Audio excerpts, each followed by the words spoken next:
गीता हिंदुओं के पवित्रतम ग्रंथों में से एक है।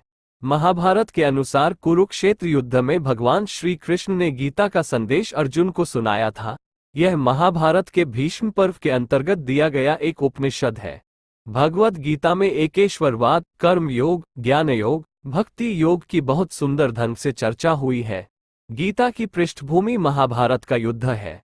जिस प्रकार एक सामान्य मनुष्य अपने जीवन की समस्याओं में उलझकर किंकर्तव्य विमूढ़ हो जाता है और जीवन की समस्याओं से लड़ने की बजाय उससे भागने का मन बना लेता है, उसी प्रकार अर्जुन, जो महाभारत के महानायक थे, अपने सामने आने वाली समस्याओं से भयभीत होकर जीवन और क्षत्रिय धर्म से निराश हो गए थे।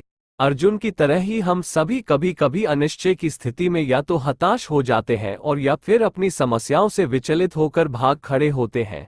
इसीलिए भगवान श्री कृष्ण ने जन सामान्य के लिए कर्तव्यनिष्ठ मार्ग को इंगित करने के लिए इस महाज्ञान को गीता के माध्यम से प्रस्तुत किया है। हम सभी 18 अध्याय आपके लिए संस्कृत श्लोकों के सरल हिंदी अनुवाद के साथ आपके लिए प्रकाशित कर रहे हैं, ताकि आप इसे आसानी से पढ़ सके। पहला अध्याय अर्जुन विषाद योग टिल्ड गीता, दूसरा अध्याय सांख्य योग टिल्ड गीता, तीसरा अध्याय कर्मयोग टिल्ड गीता, चौथा अध्याय ज्ञान कर्म संन्यास योग टिल्ड गीता, पांचवा अध्याय कर्म संन्यास योग टिल्ड गीता, छठा अध्याय आत्मसंयम योग टिल्ड गीता, सातवां अध्याय ज्ञान विज्ञान योग गीता, आठवां अध्याय अक्षब्रह्म योग गीता, नवां अध्याय राजविद्याराज गुह्य योग गीता, 10वां अध्याय विभूति योग गीता, 11वां अध्याय विश्वरूप दर्शन योग गीता, 12वां अध्याय भक्ति योग गीता, 13वां अध्याय क्षेत्रज्ञ विभाग योग गीता, 14वां अध्याय गुणत्रय विभाग योग गीता, 15वां अध्याय पुरुषोत्तम योग गीता, 16वां अध्याय दैवासुर संपद विभाग योग गीता, 17वां अध्याय श्रद्धात्रय विभाग योग गीता, 18वां अध्याय मोक्ष संन्यास योग गीता। पहला अध्याय अर्जुन विषाद योग। भगवान श्री कृष्ण ने अर्जुन को निमित्त बनाकर समस्त विश्व को गीता के रूप में जो महान उपदेश दिया है, यह अध्याय उसकी प्रस्तावना रूप है। उसमें दोनों पक्ष के प्रमुख योद्धाओं के नाम गिनाने के बाद मुख्य रूप से अर्जुन को कुटुंबनाश की आशंका से उत्पन्न हुए मोहजनित विषाद का वर्णन है।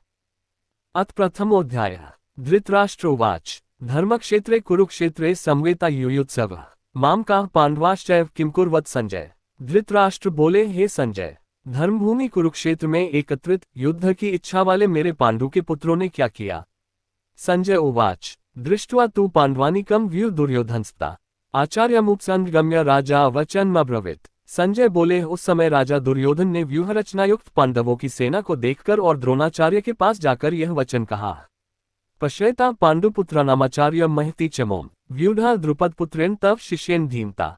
हे आचार्य, आपके बुद्धिमान शिष्य द्रुपद पुत्र धृष्टद्युम्न के द्वारा व्यूहाकार खड़ी की हुई पांडुपुत्रों की इस बड़ी भारी सेना को देखिए। अत्र शूरा महेश्वासा भीमाजुन समायुधि युयुधानो विराटच द्रुपदश्च महार्था धृष्टकेतुश्चेकितानः काशीराजश्च वीर्यवान पुरुजित कुंतिभोजश्च शाब्यश्च नरपुड्गवः युधामन्युश्च विक्रांत उत्तमोजाश्च वीर्यवान सौभद्रो द्रौपदेयाश्च सर्व एव महार्था। इस सेना में बड़े बड़े धनुषों वाले तथा युद्ध में भीम और अर्जुन के समान शूरवीर सात्यकी और विराट तथा महारथी राजा द्रुपद, धृष्टकेतु और चेकितान तथा बलवान काशीराज, पुरुजित, कुंतिभोज और मनुष्यों में श्रेष्ठ शाब्यक, पराक्रमी युधामन्यु तथा बलवान उत्तमौजा, सुभद्रा पुत्र अभिमन्यु और द्रौपदी के पांचों पुत्र, ये सभी महारथी हैं। अस्माकं तु विशिष्टा ये तान्निबोध द्विजोतम नायिका मम सैन्यस्य संज्ञात तानब्रवीमीते। हे ब्राह्मण श्रेष्ठ, अपने पक्ष में भी जो प्रधान हैं, उनको आप समझ लीजिए। आपकी जानकारी के लिए मेरी सेना के जो सेनापति हैं, उनको बतलाता हूँ। भवान भीष्मश्च कर्णश्च कृपश्च समितिंजय अश्वत्थामा विकर्णश्च सौमदत्तिस्तैश्च। आप द्रोणाचार्य और पितामह भीष्म तथा कर्ण और संग्राम विजयी कृपाचार्य तथा वैसे ही अश्वत्थामा, विकर्ण और सोमदत्त का पुत्र भूरिश्रवा। अन्ये च बहवः शूरा मदर्थे त्यक्त जीविता नाना शस्त्र प्रहरणाः सवे युद्धविशारदाः। और भी मेरे लिए जीवन की आशा त्याग देने वाले बहुत से शूरवीर अनेक प्रकार के अस्त्रों शस्त्रों से सुसज्जित और सबके सब युद्ध में चतुर हैं। अपर्याप्तम तदस्माकं बलम भीष्माभिरक्षितम पर्याप्तम त्विदमेतेषां बलम भीमाभिरक्षितम। भीष्म पितामह द्वारा रक्षित हमारी वह सेना सब प्रकार से अजेय है और भीम द्वारा रक्षित इन लोगों की यह सेना जीतने में सुगम है। अयनेषु च सर्वेषु यथाभागमवस्थिताः भीष्मेवाभिरक्षन्तु भवन्तः सर्वैः। इसलिए सब मोर्चों पर अपनी अपनी जगह स्थित रहते हुए आप लोग सभी निसंदेह भीष्म पितामह की ही सब ओर से रक्षा करें। संजय उवाच तस्य संजनयन् हर्ष कुरुवृद्धः पितामहः सिंहनादं विनद्योचे शंखदल दध्मो प्रतापवान। कौरवों में वृद्ध बड़े प्रतापी पितामह भीष्म ने उस दुर्योधन के हृदय में हर्ष उत्पन्न करते हुए उच्च स्वर से सिंह की दहाड़ के समान गरजकर शंख बजाया। ततः शंखगाश्च भैर्यश्च पन्वान् गोमुखा सहस्वाभ्यहन्यन्त स शब्दस्तु मूलो भवत्। इसके पश्चात शंख और नगारे तथा ढोल, मृदंग और नरसिंगे आदि बाजे एक साथ ही बज उठे। उनका वह शब्द बड़ा भयंकर हुआ। ततः श्वेतर्हयुक्ते महति स्यन्दने स्थित माधव पांडवश्चैव दिव्यो शंखदौ प्रदधन्तु। इसके अनंतर सफेद घोड़ों से युक्त उत्तम रथ में बैठे हुए श्री कृष्ण महाराज और अर्जुन ने भी अलौकिक शंख बजाए।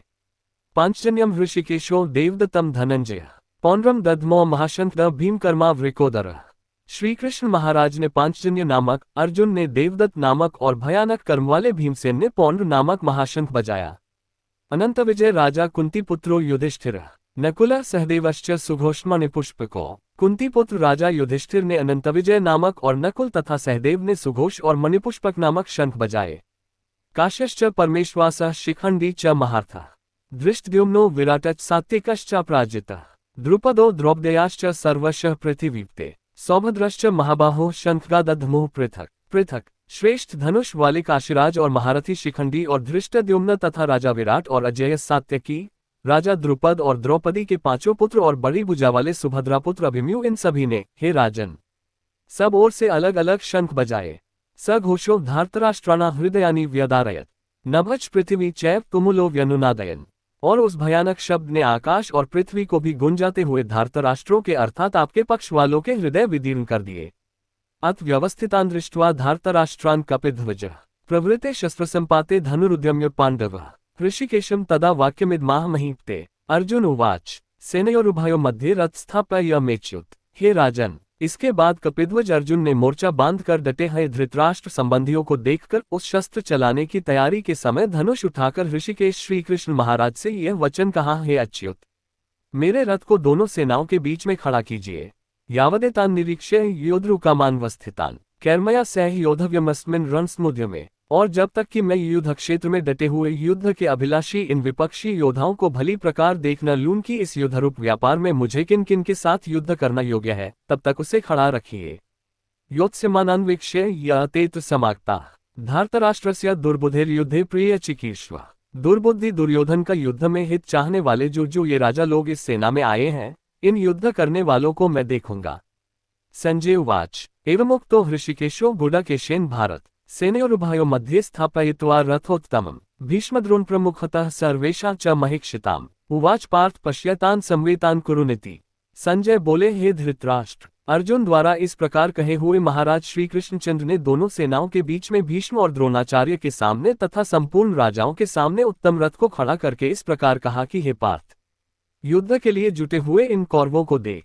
तत्रापश्यत् स्थितान् पार्थः पितॄन् पितामहान् आचार्यान् मातुलान् भ्रातृपुत्रान् पौत्रान् सखींस्तथा श्वशुरान् सुहृदश्चैव सेनयोरुभयोऽपि तान् समीक्ष्य स कौन्तेयः सर्वान् बन्धूनवस्थितान् कृपया पर्याविष्टो विषीदनिम् ब्रुवीत। इसके बाद पृथापुत्र अर्जुन ने उन दोनों सेनाओं में स्थित ताऊ चाचों को, दादों परदादों को, गुरुओं को, मामाओं को, भाइयों को, पुत्रों को, पौत्रों को तथा मित्रों को, ससुरों को और सुहृदों को भी देखा। उन उपस्थित संपूर्ण बंधुओं को देखकर वे कुंती पुत्र अर्जुन अत्यंत करुणा से युक्त होकर शोक करते हुए यह वचन बोले।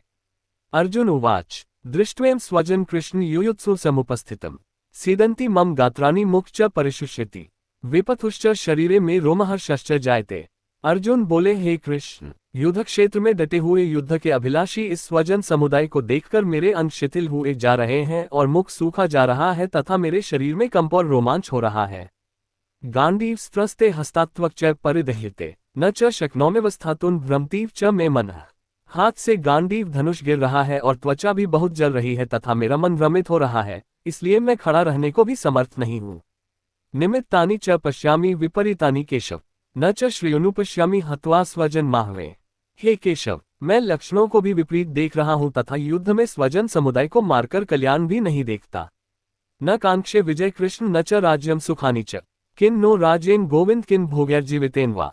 हे कृष्ण, मैं न तो विजय चाहता हूं और न राज्य तथा सुखों को ही। हे गोविंद, हमें ऐसे राज्य से क्या प्रयोजन है अथवा ऐसे भोगों से और जीवन से भी क्या लाभ है।